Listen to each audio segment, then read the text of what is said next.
अब आता है इंपॉर्टेंट चैप्टर जो है अपना वल्केनिज्म के बारे में। प्रीलिम्स के लिए काफ़ी इंपॉर्टेंट है, इवन मेंस के लिए भी इंपॉर्टेंट है। Even in 2022 there was a question about the volcanism in mains also. ठीक है, तो मेंस वाला पर्सपेक्टिव हम लोग यहाँ पे नहीं करेंगे, प्रीलिम्स वाला पर्सपेक्टिव जो है कर लेते हैं, जिसमें हम लोग है वल्केनिज्म की बेसिक अंडरस्टैंडिंग हम लोग कर लेते हैं। वल्केनिज्म और वल्केनो थोड़ा सा फर्क होता है। Volcanic eruption is an event, ठीक है, वो तब होता है when there is an opening in the ground, from that opening hot magma comes up, it can be explosive, it can be non explosive। वो जो इवेंट होता है that is called volcanic eruption। लेकिन उस इवेंट से पहले भी एक प्रोसेस इन्वॉल्व होती है। क्या होती है? Generation of magma in the asthenosphere. Yes, magma chamber बनेगा, then magma will rise from that magma chamber, rising हुआ, it will come to the surface, it will hit our crust, it will create the fault, then it will come out.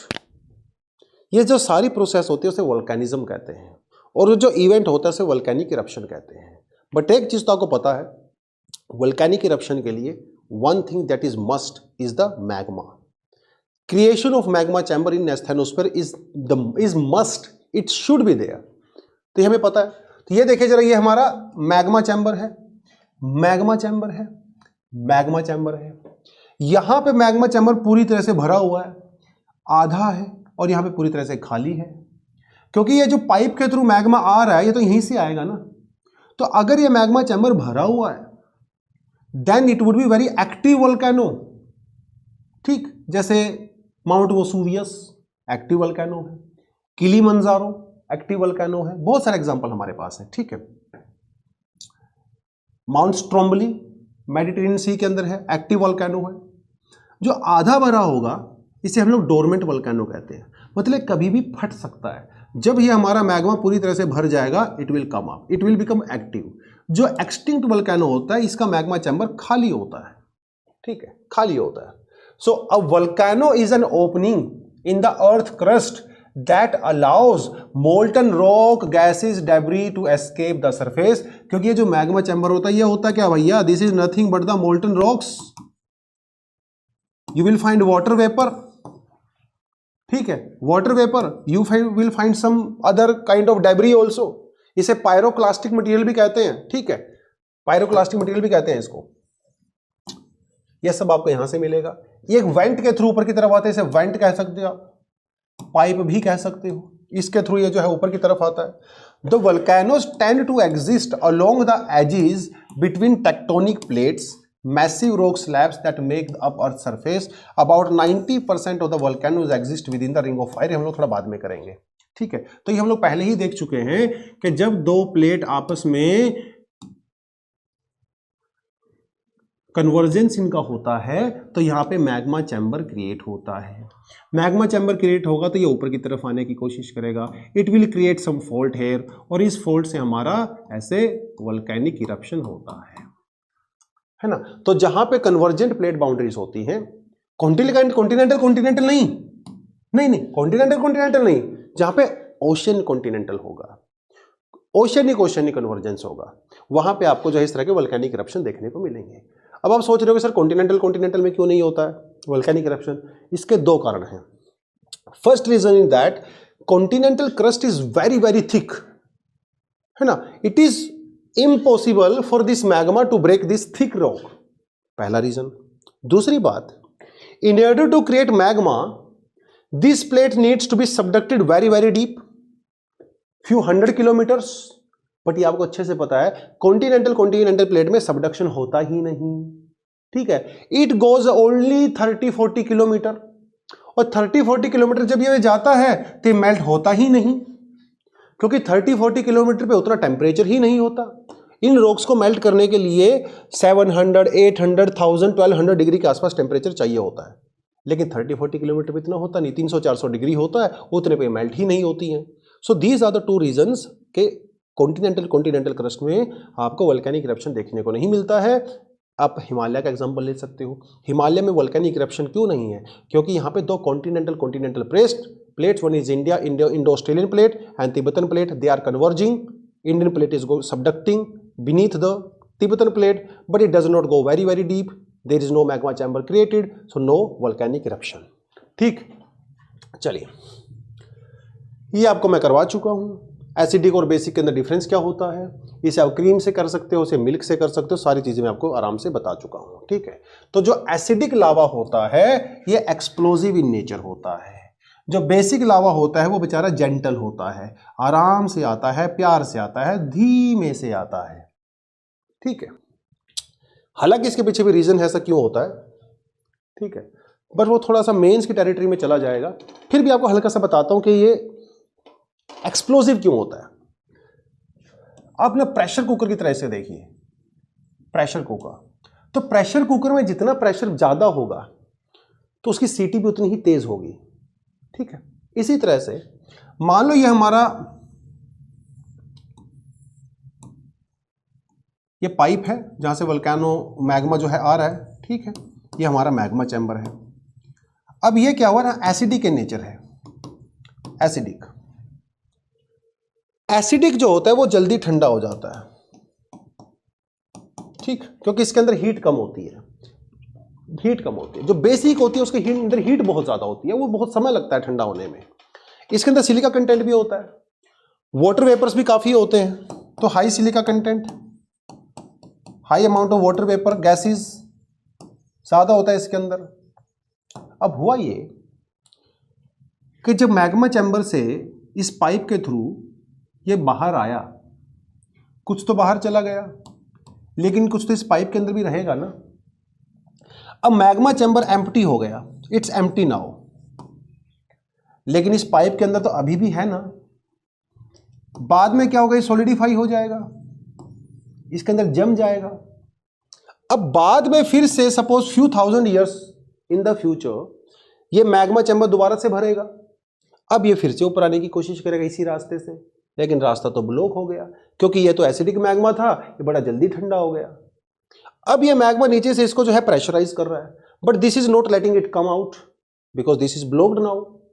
लेकिन कब तक block रहेगा, एक दिन तो ऐसा आएगा ना जब ये प्रेशर इतना ज्यादा हो जाएगा कि इसको रोक ही नहीं पाएगा. और जिस दिन ऐसा होगा there would be a huge explosion. वो मूवी देखी ना 2012, सबने देखी है ना, वैसा ही होता है. आप इसको इस तरह से भी समझ सकते हो जैसे वो लस्सी पी रहे हो, स्ट्रॉ से आप लस्सी पी रहे हो और लस्सी बहुत गाढ़ी है, आप उसे पियोगे और फिर रख दोगे, वो थोड़ी देर में जो गाढ़ी लस्सी होती है ना स्ट्रॉ को ब्लॉक कर देती है. तो नेक्स्ट टाइम जब आप उसे इसे लस्सी पियोगे आपको बहुत ज्यादा प्रेशर लगाना पड़ेगा, बहुत जोर से खींचना पड़ेगा. और जब जोर से खींचोगे ना बहुत फोर्स के साथ, आप एक या तो आएगी नहीं, बहुत देर तक लस्सी आएगी तो बहुत प्रेशर के साथ आएगी. वहीं जो लस्सी फ्लूइड होती है, ज्यादा कम विस्कस होती है ना, वो तो आराम से अपनी पाइप से आ सकती है. उसे थोड़ी देर में रख भी दोगे तो पाइप को ब्लॉक नहीं करेगी. वो होता है बेसिक लावा, क्योंकि बेसिक लावा ज्यादा फ्लूइड होता है तो इस पाइप के अंदर ज्यादा ब्लॉक नहीं करता है, लेकिन एसिडिक लावा करता है. इसकी वजह से हमारा जो एसिडिक लावा से जो वोल्केनिक इरप्शंस बनते हैं वो बहुत ज्यादा ब्लास्ट करते हैं, एक्सप्लोजिव होते हैं. ठीक है, इससे क्या बनता है, सिंडर कोन और सेंट्रल क्रेटर बनता है. ठीक है, जैसे सिंडर मतलब क्या है, देखो बता देता हूं आपको. तो जैसे ये एक्सप्लोजन हुआ तो ये जो ऊपर वाला कैप है ना वो टूट जाएगा, डिस्ट्रॉय हो जाएगा. तो ये एक इस तरह से डिप्रेशन बनाएगा, टूट गया ना. तो ये जो बना है यहां पे इसे क्रेटर कहते हैं. क्या कहते हैं, क्रेटर. और over a period of time इसके अंदर पानी भर जाता है, ये क्रेटर लेक बन जाती है. ठीक है जी, क्रेटर लेक बन जाती है. तो इस तरह से काम करता है.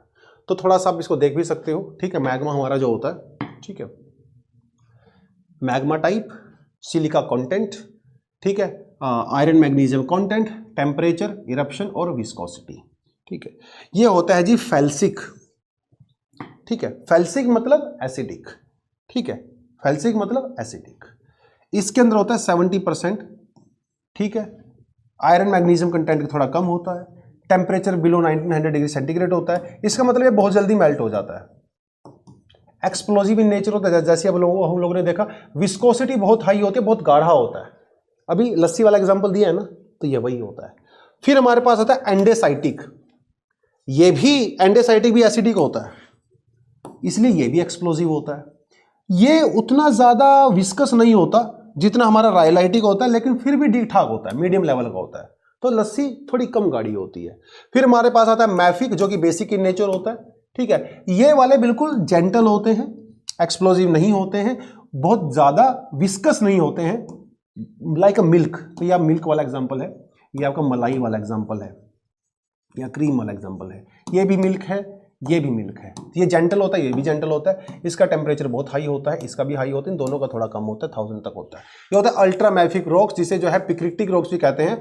इनके अंदर सिलिका कंटेंट बहुत ही कम होता है। ये आपका जनरली कोर वगैरह में पाया जाता है, ठीक है, डीप मेंटल या कोर में पाया जाता है। It never comes on the surface, no, कभी नहीं सरफेस पे आता है, कभी सरफेस पे नहीं आता। हाँ, ये सरफेस पे आ सकता है क्योंकि आपका एस्थेनोस्फीयर के अंदर होता है, और ये आपका लोअर मेंटल में होता है या फिर कोर में होता है। ये भी आपका जो है, ये तो बिल्कुल आपका लिथोस्फीयर में ही होता है, लिथोस्फीयर, ठीक, लिथोस्फीयर और अपर एस्थेनोस्फीयर, क्योंकि यही लिथोस्फीरिक प्लेट तो एस्थेनोस्फीयर में जाती है ना, मेल्ट होने के बाद वापस आती है, तो ये इस तरह से काम करता है, ठीक है। चलिए, वोल्केनोज दो तरह के होते हैं on the basis of types of magma.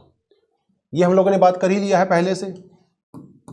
तो ये जो हमारी मलाई होती, क्रीम होती, यानी कि जो एसिडिक मैग्मा होता है, उससे बनता है ये वाला कंपोजिट वोल्केनो। जो हमारी मिल्क होता है, मिल्क होता है यानी कि जो बेसिक नेचर का होता है, मतलब लेस सिलिका, इसके अंदर मोर सिलिका। तो जिसके अंदर लेस सिलिका होता है, यहां से जो वोल्केनिक पीक बनते हैं उसे बोलते हैं शील्ड वोल्केनो। ये बेसिक नेचर का होता है, ये एसिडिक नेचर का होता है, ठीक है। ये जो कंपोजिट वोल्केनो होता है, या स्ट्रेटो वोल्केनो भी कह सकते हो, ये आपको यूजुअली लेयर स्ट्रक्चर में देखने को मिला, लेयर्ड, ठीक है, लेयर होता है। ये उतना लेयर्ड नहीं होता है। यहां पे आपको क्रेटर देखने को मिलेगा, यहां पे भी आपको क्रेटर देखने को मिल सकता है, ऐसी कोई दिक्कत वाली बात नहीं है। जो थोड़ा बहुत जो एक्सप्लोजन होता है उसकी वजह से क्रेटर क्रिएट हो सकता है। Crater is just like a kind of depression, जो थोड़ा सा गड्ढा सा बन जाता है, उसे हम लोग आगे यहाँ पे कह सकते हैं, ठीक है। बहुत सारे टाइप की हमारे पास कंपोजिट वोल्केनोज होते हैं। Mount Fujiyama, Mount Cotopaxi, Mount Aconcagua, Mount Mayon, Mount Stromboli, Mount Vesuvius, वह सब हमारे कंपोजिट वोल्केनोज होते हैं। फिर हमारे पास आते हैं शील्ड वोल्केनो, ठीक है, इस तरह से होते हैं। जैसे हमारे पास हवाई के अंदर पाए जाते हैं शील्ड वोल्केनो, माउंट लिया, माउंट किया, वो सब आपके शील्ड वोल्केनो होते हैं। तो जो शील्ड वोल्केनो होते हैं, इनका बेस वाइड होता है, जैसे कि हम लोग यहाँ पे देख सकते हैं, ठीक है, और स्लोप जेंटल होता है। ये वाले जो होते हैं, इनका जो बेस है वो बहुत स्टीप होता है, बेस इनका जो है छोटा होता है, और इनका जो स्लोप है वो बहुत स्टीप होता है। एसिडिक होते हैं ये वाले, जो है बेसिक होते हैं, ये वायलेंट नहीं होते हैं, और ये वाले जो है काफ़ी ज़्यादा वायलेंट होते हैं। ये आपको मैं बार बार करवा चुका हूँ, तो रिवीजन भी आपका साथ के साथ हो रहा है, ठीक है। शील्ड वोल्केनो के 2-4 पॉइंट आप देख सकते हो भैया। लो स्लोप होता है, ठीक है, they are not very steep, they extend to the great height as well as the distance. तो डिस्टेंस काफ़ी ज़्यादा होता है, हाइट भी हो सकती है, लेकिन देखो हाइट का मतलब ये नहीं होता कि स्लोप जो है हमेशा स्टीप होगा, नो, हाइट के साथ साथ स्लोप जेंटल भी हो सकता है, जैसे हमारा हवाई के अंदर होता है। माउंट लिया, माउंट किया वगैरह, वो सब इस तरह के आपको मिलेंगे। यूजुअली जहाँ पे हॉट स्पॉट्स वगैरह रहते हैं ना, हॉट स्पॉट्स, वहाँ भी आपको इस तरह के शील्ड वोल्केनो देखने को मिलते हैं, ठीक है। These volcanoes are mostly made up of the basalt, less viscous type of the lava that is very fluid। अरे फ्लूइड है तभी तो हॉरिजॉन्टली फैल रहे हैं ना, अगर फ्लूइड नहीं होते तो वर्टिकली जाते। और फ्लूइड क्या होता है? बेसिक लावा फ्लूइड होता है। एसिडिक लावा जो है वो बहुत विस्कस होता है, गाढ़ा होता है, चिपकता है वो, ठीक है। चलिए, कंपोजिट वोल्केनो जो एसिडिक वोल्केनो से बनते हैं, इसे स्ट्रेटो वोल्केनो भी कहते हैं। लेड होते हैं, एक्सप्लोजन होता है, मैंने आपको बता ही दिया। तो देखो ये क्रेटर बन गया, एक्सप्लोजिव भी होते हैं, इस तरह से काम करते हैं, ठीक। चलिए, जो एक्सट्रूसिव लैंडफॉर्म होते हैं, यानी कि जो वोल्केनिक लैंडफॉर्म्स होते हैं, उसके कई सारे फीचर आपको देखने को मिलेंगे। जैसे क्रेटर, मैंने को बता ही दिया, ये क्रेटर है, आप क्लियरली देख सकते हो। तो जब हमारे वोल्केनो का जो टॉप होता है वो एक्सप्लोड हो जाता है, ये हमारे यहाँ पे क्रेटर क्रिएट हो जाता है, ठीक है, this is called crater. Caldera क्या होता है? काल्डेरा दो तरीके से बन सकता है, या तो ये जो एक्सप्लोजन है वो बहुत बड़ा हो जाए, बहुत बड़ा एक्सप्लोजन हो जाए, और ये क्रेटर बहुत बड़ा हो जाए, तो बहुत बड़े क्रेटर को भी काल्डेरा कह सकते हो आप। दूसरा तरीका क्या होता है, जो मैग्मा होता है, ये मैग्मा चैम्बर खाली हो जाता है, एम्प्टी हो जाता है, तो हमारा जो माउंटेन होती है वो कभी कभी इस मैग्मा चैम्बर में इम्प्लोड हो जाती है। इम्प्लोड एक्सप्लोजन का अपोजिट होता है। एक्सप्लोजन मतलब आउटसाइड, इम्प्लोजन मतलब विद इन इट साइड, ठीक है, इनसाइड ही इम्प्लोड हो जाता है मैग्मा चैम्बर की तरफ। उस समय पे भी आपका जो है कैल्डेरा क्रिएट हो जाता है, इम्प्लोड। एग्जांपल यहां पे दिया हुआ है येलोस्टोन कैल्डेरा। वोल्केनिक डोम, ये volcanic domes result from the extrusion of the highly viscous, मतलब बहुत गाढ़ा होता है, highly viscous gas poor andesitic and the rhyolitic lava. Since the viscosity is very very high, the lava does not flow away from the vent but instead piles up over the vent. देखिए इसका मतलब ये होता है कि वो gas poor andesitic, मतलब ये होता तो एसिडिक है, होता तो एसिडिक है, लेकिन इसके अंदर जो गैस है वो या वाटर वेपर है वो कम होते हैं, जिसकी वजह से क्या होता है, ये एक्सप्लोजन नहीं होता है इसका, ये धीरे धीरे धीरे इकट्ठा होता रहता है और ऐसे डोम टाइप का बन जाता है, डोम टाइप का, ठीक है, एसिडिक ही होता है पर ये डोम टाइप का स्ट्रक्चर क्रिएट करता है। फिर हमारे पास होता है बेसोल्टिक प्लेटू, जैसे हम लोग इंडिया की बात करें तो डेक्कन प्लेटू एग्जांपल दे सकते हो, कोलंबियन प्लेटू का एग्जांपल दे सकते हो। ये जैसे हॉटस्पॉट से क्रिएट हुआ था, रीयूनियन हॉटस्पॉट से, ठीक है, ये क्रिएट हुआ था हमारा जो इंडिया है, पेनिनसुलर इंडिया है, हमारा यहाँ पे डेक्कन ट्रैप पाया जाता है। ये डेक्कन ट्रैप बेसोल्ट से बना था, बेसोल्टिक लावा से बना था ये, जिसे आज हम लोग ब्लैक सोइल कहते हैं, ठीक है। ये कहां से आया था, रीयूनियन हॉटस्पॉट से आया था। जब इंडिया अंटार्कटिका से ऊपर नॉर्थ की तरफ आ रहा था तो there was a Reunion hotspot जहां से बेसोल्टिक लावा बाहर आ रहा था। When India was situated over this magma came up, solidification हुआ और आज हम उसे बेसोल्टिक लावा बोलते हैं, ठीक है जी। चलिए जी, वोल्केनिज्म एंड द लैंडफॉर्म, ठीक है। देखो वोल्केनिक इरप्शन के थ्रू जो मैग्मा आता है बाहर की तरफ, ठीक है, मैग्मा बाहर की तरफ आता है, वो होता है हमारा एक्सट्रूसिव। बहुत बार वही वोल्केनिक मैग्मा सरफेस के नीचे भी जमा हो जाता है, सॉलिडिफिकेशन हो जाती है, उसे कहते हैं हम लोग इंट्रूसिव लैंडफॉर्म। तो ये सरफेस पे नहीं आ रहा है, सरफेस के नीचे ही है। सरफेस के नीचे भी यह मैग्मा कई तरह के फीचर्स बनाता है, जैसे डाइक्स। डाइक्स जो है वो वर्टिकल होते हैं, सिल्स हॉरिजॉन्टल होते हैं, हॉरिजॉन्टल फीचर्स। बैथोलिथ जो बड़े बड़े फीचर होते हैं बहुत ज्यादा अमाउंट में, जब मैग्मा अंदर ही सॉलिडिफाई हो जाते हैं, इसे बैथोलिथ कहते हैं। लैकोलिथ की अगर बात करें, these large dome shape intrusive basalt having pipe like conduct from the below is, जो है इसे हम लोग कहते हैं लैकोलिथ, मतलब ये वाला डोम टाइप का, इसे लैकोलिथ कहते हैं, ठीक है। तो ये कुछ हमारे इंट्रूसिव फीचर्स होते हैं। डिस्ट्रीब्यूशन की बात करें, वर्ल्ड के 70% जो वोल्केनिक इरप्शन है वो सर्कम पैसिफिक बेल्ट में होते हैं, कल हम लोगों ने किया था। अर्थक्वेक्स भी यहीं पे आते हैं। 20% जो वोल्केनिज्म या फिर अर्थक्वेक आते हैं वो हमारे मेडिटेरेनियन रीजन में आते हैं। बाकी बचे हुए east African rift valley, mid oceanic ridge वगैरह यहाँ सभी में आते हैं। हिमालय में कोई भी वोल्केनिक इरप्शन एज सच नहीं है, ठीक है। तो ज़्यादातर देखिए यहाँ पे आते हैं 70% के आसपास। इसे हम लोग कहते हैं द रिंग ऑफ फायर, ठीक। To have crystal clarity on various such concepts and prepare comprehensively in right direction for Prelims 2024, join our Prelims Enrichment Program. The links are given below in the description.